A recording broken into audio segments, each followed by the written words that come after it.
Tatlong patunay alamin, Dalbark at Stash, hindi umalis at hindi inalis sa Itbulaga. Pa-teaser ng Itbulaga sa Lenten Special pinakita na Queen Amber na iyak sa napanood. Matatandaang, una nang ang inanunsyo ni Dalbark at Smiles, ang mangyayaring pasilip na ito sa Lenten Special. Na matatandaang nahati nga sa tatlong grupo ang mga Dalbark ads. Sa Group A ay sina Singing Queen Casey, Sam at Eunice, Dalbark at Smiles at Jose Manalo, ganun din si Boss Joey. Sa Group B naman ay magkakasama sina Ian Red, Dalbark at Karen, Riza May at Paulo, at ganun din si Dalbark at Maine. At sa Group C naman, ay magkakasama sina Singing Queen Jean at Ann, kasama ang mga Dalbark ads na sina Ryan, Wally, Alan Kay, at syempre si Bossing. At nadagdag na rin nga si Queen Amber pagkatapos itong kunin ni Bossing dahil kailangan daw nila ng bata sa cast. At ngayong Miyerkules nga, April 2, 2025, ay pinakita na nga ang pa-teaser ng Itbulaga sa kanilang Lenten Special.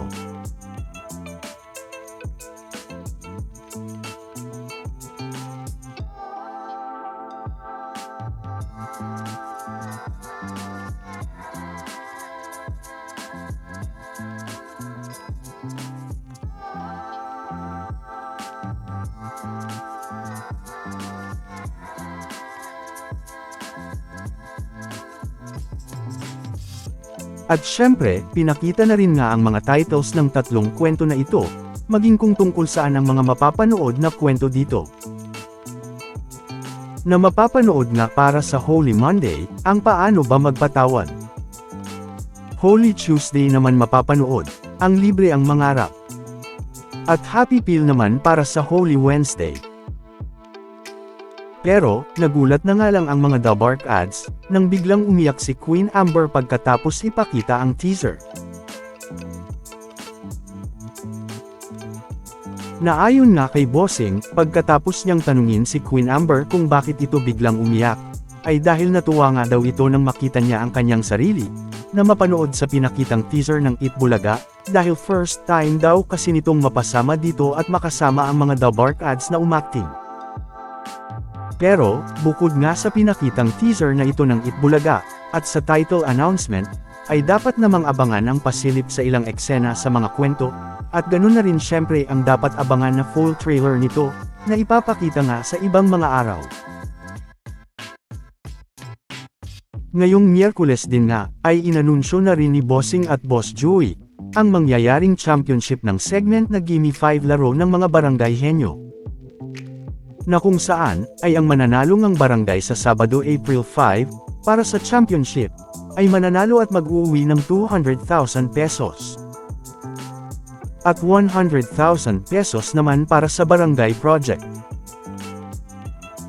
Samantala, talaga namang hanggang ngayon na, ay marami pa rin ang mga nagtatanong, kung bakit wala si Tash sa Itbulaga. May mga nagsasabi naman, na umalis na daw sa Itbulaga si Tash, at may mga nagsasabi din naman na tinanggal na ito sa Itbulaga. Welcome back mga ka-highlights! Bago tayo magpatuloy ay maaaring mag-subscribe at i-click ang notification bell para updated kayo sa mga susunod pang videos, at paki-like na rin ang video, share at mag-comment na rin. Maraming salamat po! Na kung magbabasa nga ng mga comments, ay halos mga ganito nga ang mababasa sa YouTube livestream ng Itbulaga, at ganun din sa ibang mga video.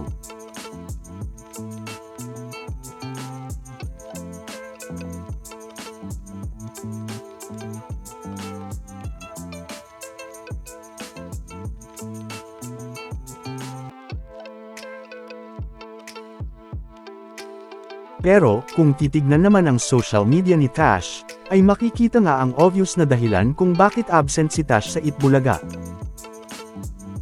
Dahil busy nga ito hindi lang sa endorsements, kundi maging sa bagong show nito na Filipino adaptation ng Bad Genius the series.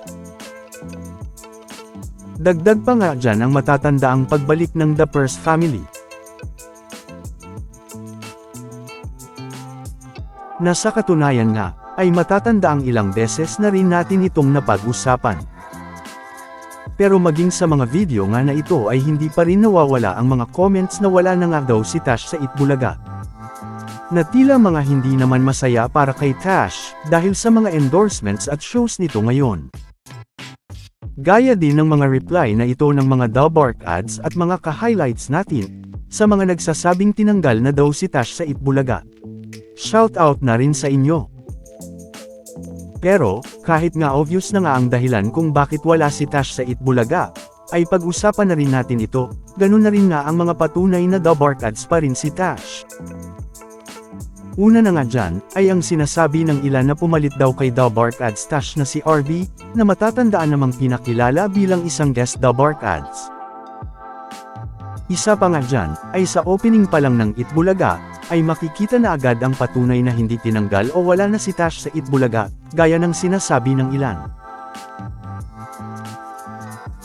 Dahil makikita ngang kasama pa rin nga si Tash sa opening ng Itbulaga, bago magsimula ang show.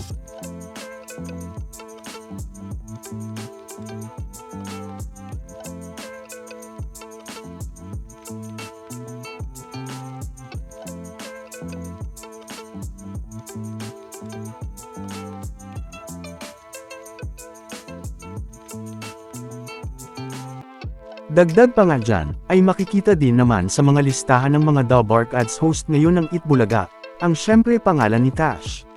Ganun din ang iba pang mga Dabark ads host, maging si Queen Amber at ang mga singing queens.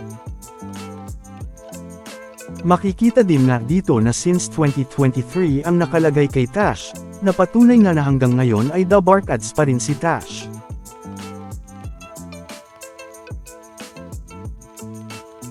Na iba nga syempre, kung titignan naman ang mga naging Dabark ads noon. Nabukod nga sa makikita kung kailan sila naging Dabark ads, ay makikita din nga dito, kung hanggang kailan naman sila naging Dabark ads o naging parte ng Itbulaga. Samantala, ano naman ang mga masasabi nyo, patungkol sa mga napag-usapan natin, sa video na ito?